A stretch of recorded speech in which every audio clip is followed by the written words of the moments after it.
Hey everyone, good morning.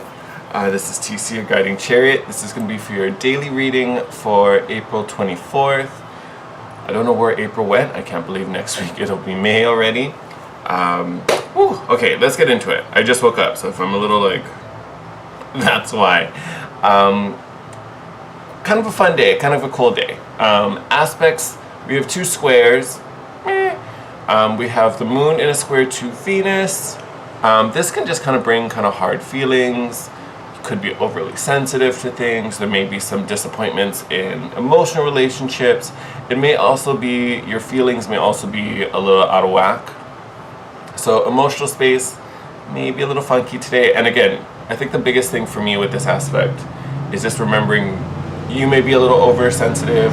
Others may be a little overly sensitive. So, just be delicate with what you're saying, because if it's even mildly abrasive, it might be taken way out of proportion. All right, either way. You also have the moon in a square to Mercury, which probably won't help too much because it's going to make expressing our feelings a little more challenging. This aspect is kind of like when your heart and your mind can't really meet.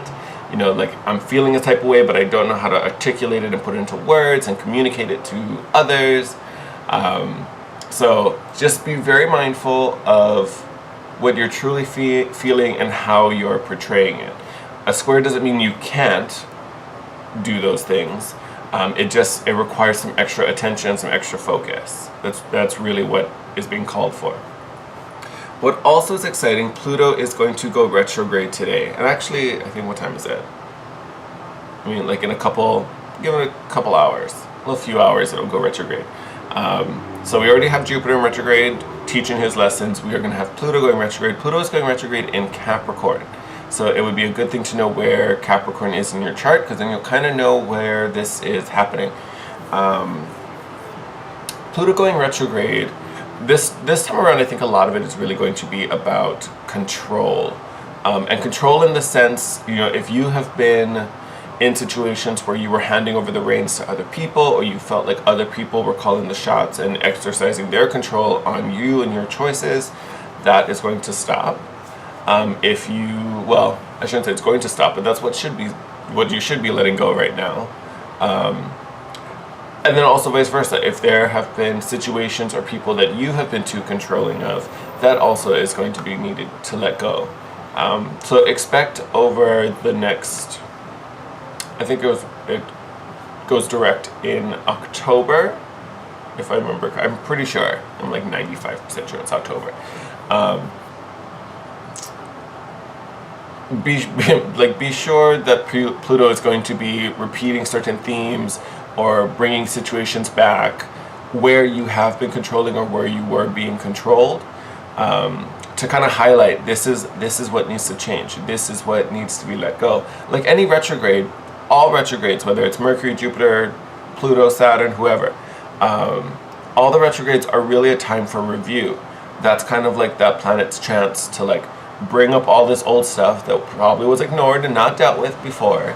It's going to show it to you again. Be like, are you sure you're happy with this? I'm pretty sure you're not. I think you should take another look and do something about this situation. But that's the thing. It brings it up, but you still need to do something about it. So as we move through the rest of the year and go into October, expect these kind of situations to be brought up where Pluto's kind of like, you should do something about this. So definitely take a peek at Capricorn so you can kind of see where this is kind of going on. And then just, again, something to be aware of, keep back pocket, all right? And I thought it was super funny. So our rune today is Ingwaz, the fertility god. Great rune. Essentially, we're planting the seeds for some big new intentions. What I find is funny. So this rune normally comes with a time. Normally it's 6 to 12 months. You start seeing results of whatever seeds you're planting with Ingwaz. I think it's funny that we get this rune the same day Pluto goes retrograde, and Pluto returns to normal in October, which is 6 months from now. So I found that kind of interesting. So I think a lot of us, whatever we're working on, Ingwaz is really there to kind of show that if you can do the work, you will see some growth. It's going to take some time. We have a whole retrograde to get through. But it's to me, it's kind of reassuring. It's like, hey, we're planting some seeds, we're setting some new things in motion, and they're going to pay off. Just going to give it some time and work at it and stay focused, dedicated, whatever the word is. See, this is what happens when I do this first thing in the morning. All right, let's tilt you guys down and let's pull some cards. Oh, that's a thing. All right. Haha. There's our lovely Ingwaz. A little crooked. Let's straighten out a bit. Oh, that must be a fun ride for all of you. Well, now we're just crooked in the other way. Okay. That's better. Play better. All right. So, because of this retrograde, I thought we would use our black astrology or black moon astrology cards.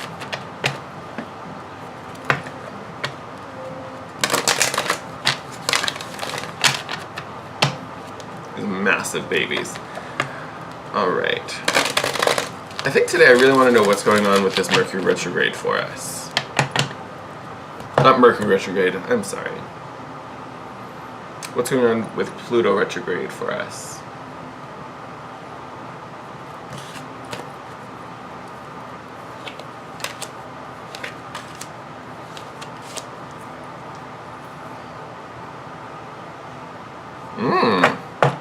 Interesting. Let me get these out of the way. All right. Oops, sorry, you guys can't see that.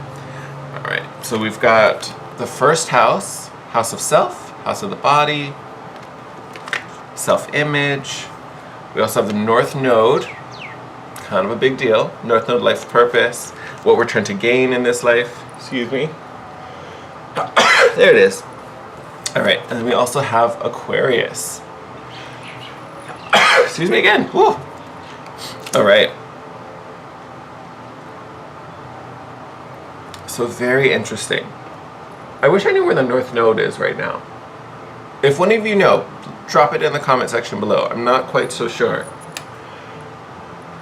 Excuse me, off the top of my head where the North Node is at the moment.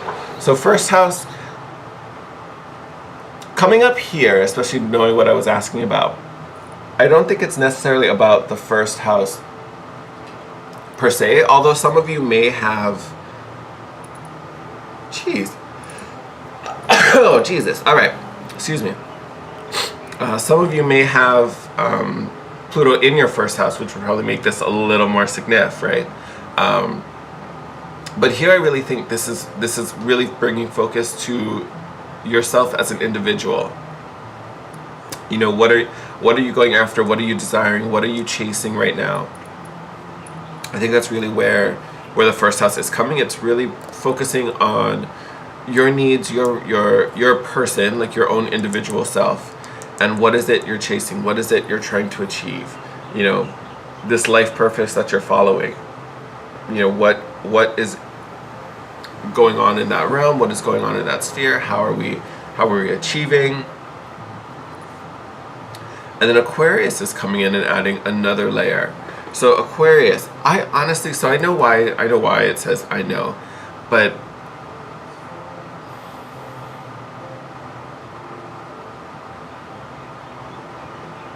Aquarius for me is always such a like social, loyal, friendly sign.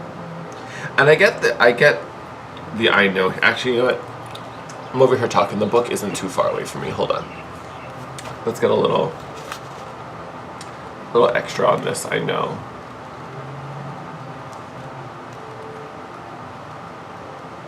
Before I start putting my own little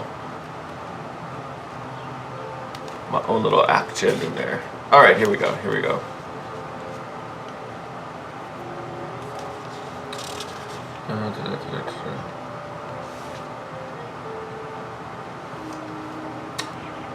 Okay.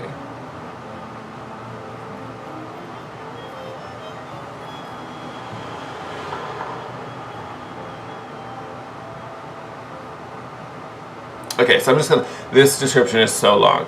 I'm gonna just rattle off a few things in here. So it definitely covers the future and speculation, visions. It can talk about, well, I mean, if in its what? Because remember, Aquarius is ruled by Uranus. So at its at its core, it's about, expansion and things like that. So it could even be covering things like new technologies, even thoughts and dealings that are outside of time, space, even aliens, things like that. Mental expansion for sure. Obviously doing some things differently, blah, blah, blah, blah, blah. Free thinking, unconventional thinking, definitely.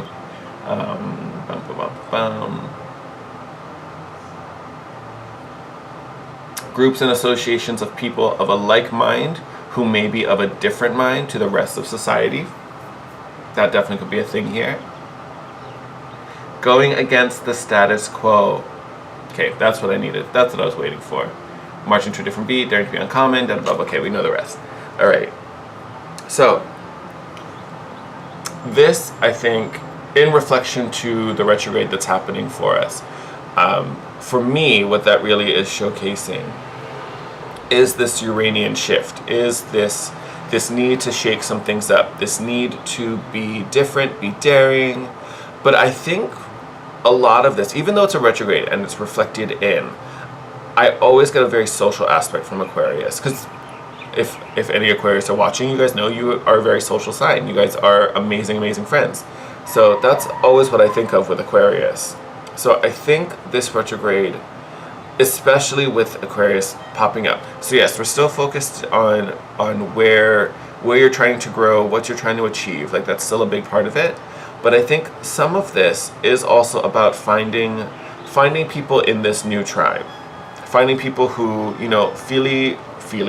are feeling and think the same way you are starting to align with, and finding a little group that is probably not going to be similar to the group you normally hang around with. There is going to be some new people coming in your life, and I don't say that to say you're getting rid of the other group, because I don't think that's happening at all. You're not jumping ship from one group to another, but I think you're finding another little cluster that actually will help to enlighten or inspire or help get you some new understanding. I think you're just gaining another kind of social circle, which I think is going to be great. It's going to be beautiful, and they're going to help a lot with this as you continue to align. All right, I like that. Cool. I also got the Healing Light deck out. Ooh, where are you guys going?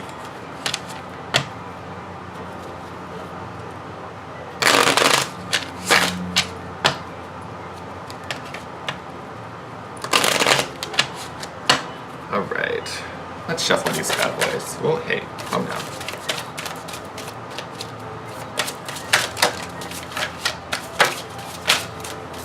Okay, so I saw someone flip. Oh, we had a wedge flip. Well, that's okay, we're not gonna take those guys. Let's start with these. Alright. Okay. So, starting off with the Five of Wands, some inner conflict. Some of us may be feeling a certain type of way. We've also got the Tower, so that's probably why we're feeling a certain type of way. Then we have the Four of Pentacles, Queen of Wands, Seven of Cups. All right. So lots of kind of shake-up going on here. Lots of shake-up. Bottom of the deck at the moment, Knight of Wands. So chasing desires, chasing passions. Here we're feeling, some conflict and some tension. This could be because we feel this Tower moment coming up, or it could be because we're kind of in it and we're just kind of like about it. I think for most of us, you are feeling this kind of coming. Like, you're feeling this tension, you're feeling something that's kind of rocky, and you know that something's about to shift and change and be destroyed. So you just kind of know it's coming. That's really what this is. In response to that, I think some of you are really holding tight with this Four of Pentacles.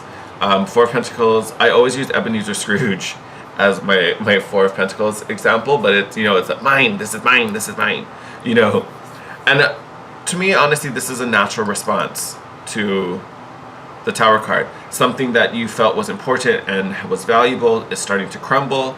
Your first instinct is try to hold it all together and protect it. I get that. It's a natural human response. Especially knowing that, we're already in Jupiter retrograde, which is trying to show us things. And now we're going into a Pluto retrograde, which is helping to show us where we need to let go. So it makes perfect sense. We're over here trying to cling tight, it makes sense. It's all part of the process. But whatever is crumbling was meant to crumble. Like, it's not meant to stand. It's on a shaky base, like the tower always talks about. So if you are feeling this, like, oh God, I feel something about to crumble, be okay with that. Which I know it's easier said than done, because whatever crumbles with the tower card, it is something that we gave it value.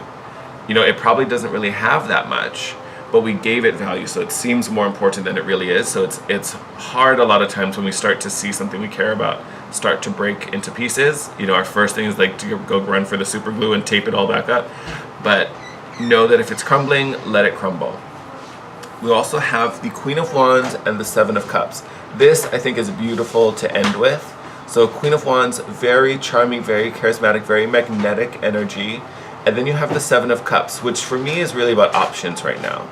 It can speak to confusion and kind of, being a little lost and muddled.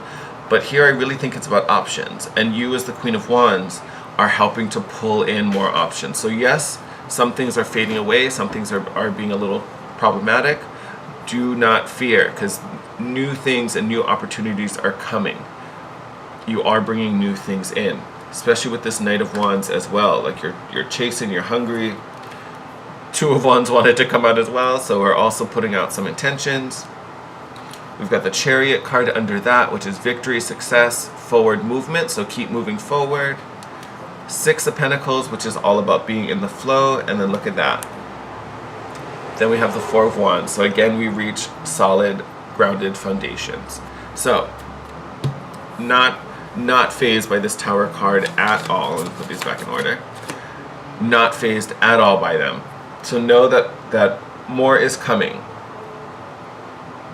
And for some reason, as I say that, I keep thinking about Jupiter retrograde. So this may have to do wherever, now I can't remember where Jupiter went retrograde in.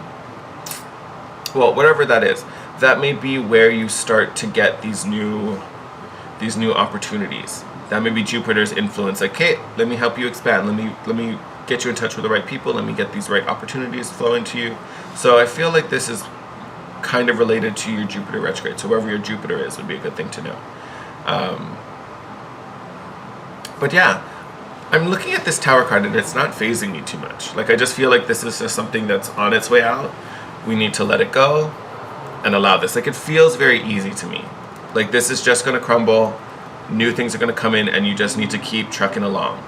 Just keep moving, because again, we're focused on self and we're focused on our own purpose. It's going to be a big thing, all right? And don't be afraid to be a little different with this Aquarian energy, all right? Okay, my loves, I am going to send you out. I didn't get a chance to film the last half of the Zodiac May videos yesterday like I wanted to. So I will just try to fit those in over the next coming days. I'll probably do, hopefully I'll do like 2 or 3 a day, and they'll be up soon. So hopefully after work today when I come home, I'll be able to get at least a few of them up. So stay tuned for those. If you're one of the 6 who hasn't gone up yet, I'm so sorry. They will be up shortly, all right? Send you guys my love. Take care. Have an amazing day. As always, thank you for joining me here. For your likes, your comments, your subscriptions, they're all amazing. Keep it tuned in, and I will see you very soon. Anything to share, comments, questions about the retrograde, feel free, drop them in the comments below. Yeah. You can also DM me on Instagram at The Guiding Chariot, and if you want to book a private session with me, all that info will be in the description box below. I also have some exciting news. Stay tuned for that about personal readings. That will be coming up. I don't know. I will share that soon once things get sorted out. So stay tuned for that. Got some fun stuff coming up. Yeah, with that said, I'm going to send you guys out. Love you guys as always. Have a great day, and I will see you tomorrow. Bye.